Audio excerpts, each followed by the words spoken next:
Hi there, welcome to the latest episode of my 10-minute moan. And the topic of this 10-minute moan is quite a remarkable man who might have found the way we actually reduce immigration, and that is for people, particularly people with money, to find their morals.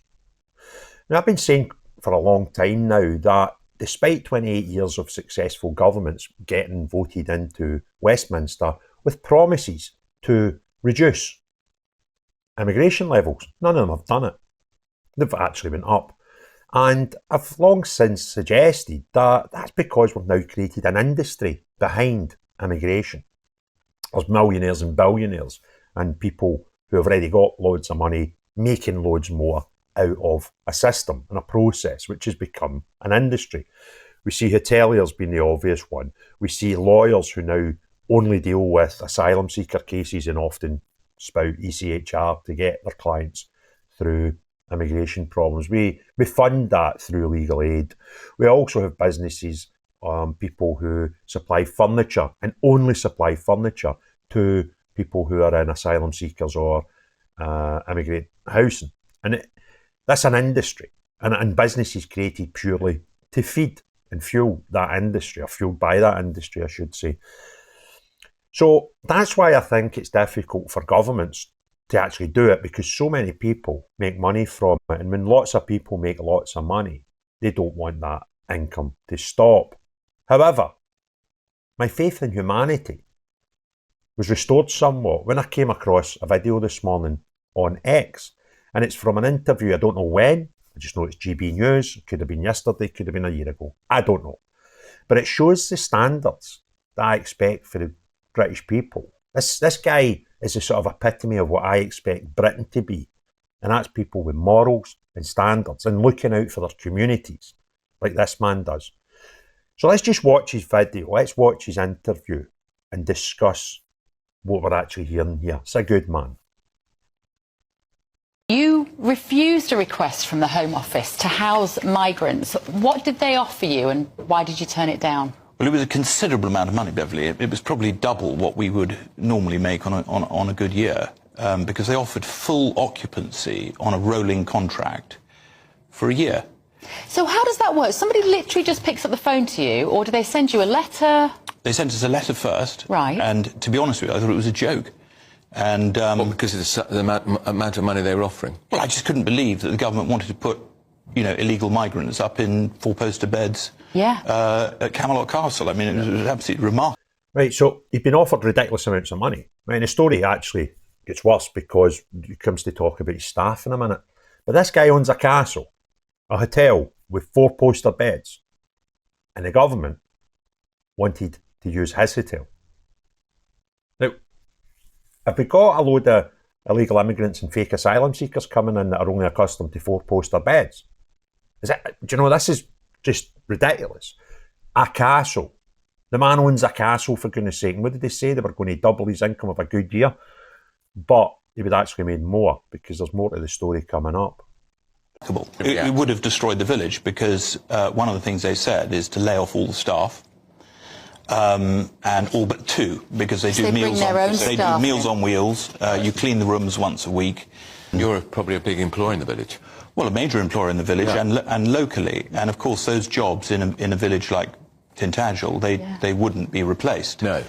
So, but also they would have stacked the place up with about 300 people, and you then have those people wandering around the village. I don't know whether they intended to contain them or whether they would be allowed out and about. I know in other areas, certainly hotels in Newquay have had some serious problems, because there were a few hotels that did take the migrants there. Presumably people who stay at your hotel then spend their money in the village. Well, of course they do. They do spend their money there, and it would have destroyed the local economy. It's hard to say how many hundreds of thousands of pounds our guests spend in the village, but certainly a fair amount. But it's also the cultural degradation that goes along with this. Remarkable. I mean, this guy's concerns are not, personal to him. They're other people. Because what he's saying is, stays in a community where he's, obviously a decent sized employer, and to reduce his staff to two would have actually saved them a lot of money, because they're going to give him fortunes and his overheads go down because he can lay off all these staff, and he wasn't prepared to do that because of the knock-on effect to the village that most of the people come from. But it's more than that. It's great to hear a guy that cares so much about his community, and he's thinking, well, what happens if all these people that you just throw out to the community, a few hundred guys just wandering about the community? But one of the things, and this is a thing that I've been saying to people a lot, I was talking to someone about the situation up in Perth where there's 2 hotels, which are now used for asylum seekers. So that's really, and I don't know, is there 4 or 5 hotels in Perth? There's probably not that many more. So when you take a big portion of those rooms out of the market, well, people aren't going to go and visit Perth. I mean, people go and visit places. They do, as this man's rightly said, they spend money in the local economy. It doesn't matter really where you go. There's only a few reasons you would go to a hotel and not leave the hotel. But most people, when they go to hotels, I would imagine this place, beautiful castle that it looks like, people are going there for a little short break. And they might eat in a hotel, they might go out for even teas and coffees and, some bottle of wine or something in the local economy. They might go to theatres or, entertainment.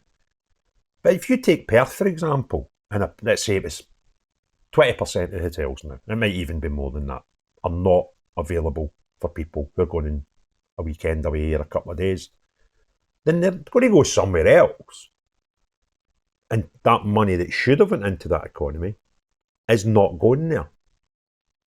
So, there's all these things and knock-on effects from when you just close a hotel to the public and open it up to illegal immigrants or asylum seekers. And this guy has nailed it. I have so much admiration for this man that I've never met. I don't even know his name. But that man deserves an MBE for his attitude, because that's what I expect from British people. Not what we have, which is corruption and lies and people just looking after themselves. This guy just, he's... And by him saying no and refusing this, the only person that loses out from him saying no is himself. Because he could have made a pretty coin by saying yes. But the morals and the dignity shown by that man, I don't want to do that, the societal changes to my community. I don't want to do the community out of the income that they get from the tourists that come to my hotel. I don't want to be a burden onto that community by, vastly affecting the people with jobs that may not be able to replace their jobs. Very, very good reasons not to. And the fact that he's done himself out of considerable amount of money is absolutely astounding. It's fantastic to hear, and I hope many people see this and question their own morals when it's, will I make a fast buck to the detriment to everybody else around me, or will I in turn, will I not back the money so that others in my community can prosper? And hat off to that man. Absolutely fantastic. Good British patriotic spirit in full flow, and I hope we find many more like him. So if you enjoyed the video and you want others to see it, please do 3 things. Hit the thumbs up, put some notes in the comments below, hit the share button. That'll help. Fantastic, and YouTube will drive it into more people's timelines. And if you've not already done so, please consider hitting the subscribe and notification. You'll get another video down in this corner in a few seconds. That's one that you've not seen that YouTube think you might like from the collection. But most importantly of all, unless you're the type of people who don't consider the rest of the community and take the pieces of silver, then not you. But everyone else, have a great day. Cheerio, bye now.